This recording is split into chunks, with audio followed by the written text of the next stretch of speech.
The air in Umidam village was thick with the scent of rain-soaked earth. The sky had just finished weeping, but in Chinidu's heart, the storm still raged. He sat outside his small hut, staring at the ground, fists clenched. "Why does life punish me so much?" he muttered under his breath. Nothing ever seemed to go right.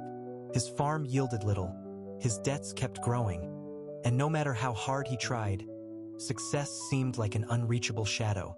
That morning, a trader had cheated him, taking his yams for half their worth. By afternoon, his last hope of buying a goat for his family had vanished. The world felt like a giant hand squeezing him, refusing to let go. The villagers often spoke of Maman Kem, the wise old woman who had seen more hardship than anyone but still smiled every day. Maybe she has answers, Chinidu thought. With a heavy heart, he stood and made his way toward her home. Maman Kem's hut sat beneath an ancient Udala tree, its branches heavy with fruit. She was outside, stirring a pot of steaming yam porridge, humming an old Igbo song. She glanced up as Chinidu approached. "Ah, my son, your spirit is troubled. Sit with me." Chinidu sat, staring at the fire. "Mama, I am tired. I have done everything right. Yet life keeps knocking me down. Some people are born to win, but I think I was born to suffer." Maman Kem chuckled, shaking her head. "Come closer, my son. Let me tell you something." She placed a small wooden bowl of porridge in his hands and began. "Long ago, when I was a young woman, I had a husband, Nduka. He was my joy, my laughter, my strength. We were not rich, but we had love, and that was enough." Her voice softened, as if traveling back in time. "Then, one year, the rains refused to fall. Our crops withered before our eyes. Hunger knocked at our door, and we had nothing to give it but empty plates. And as if that pain was not enough, sickness came like an uninvited guest. My Nduka fell ill, and there was no money for medicine." She paused, her hands tightening over her wrapper. I held his hand. I prayed. I begged the gods. But one morning, before the sun could rise, he left me. Chinidu swallowed hard. He could feel her pain, thick as the night air. "Mama, how did you survive?" he whispered. Maman Kem smiled, but her eyes glistened.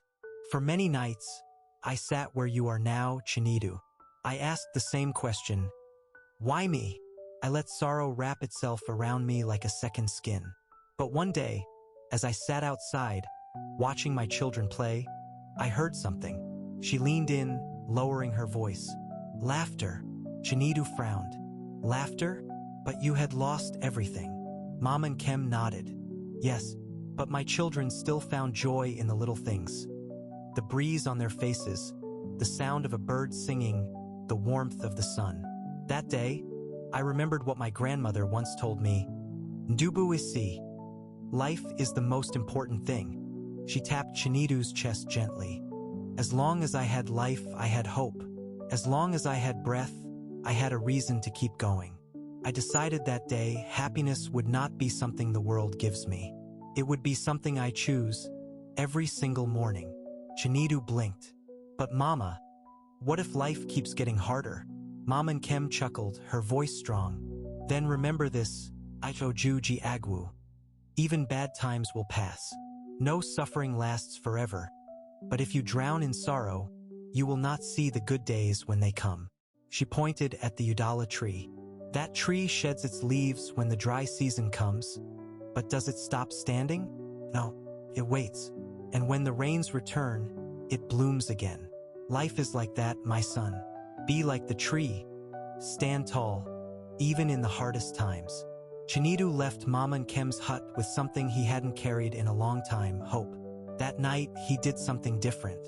Instead of cursing his struggles, he whispered to himself, "Today, I will find something to be grateful for." First, it was hard. But then he noticed. His hands were strong, his legs could walk. The stars still shone above him. The next morning, he woke up with a new purpose. He worked harder, but this time he did not work with frustration, he worked with faith. Slowly, things began to change. His crops yielded better, his business grew, and he started to smile more. The villagers noticed. Chinidu, what happened to you? You used to complain so much, but now you are different. He only smiled and said, I learned that happiness is a choice, and life itself is the greatest gift. Soon, Mama and Kem's wisdom spread throughout the village.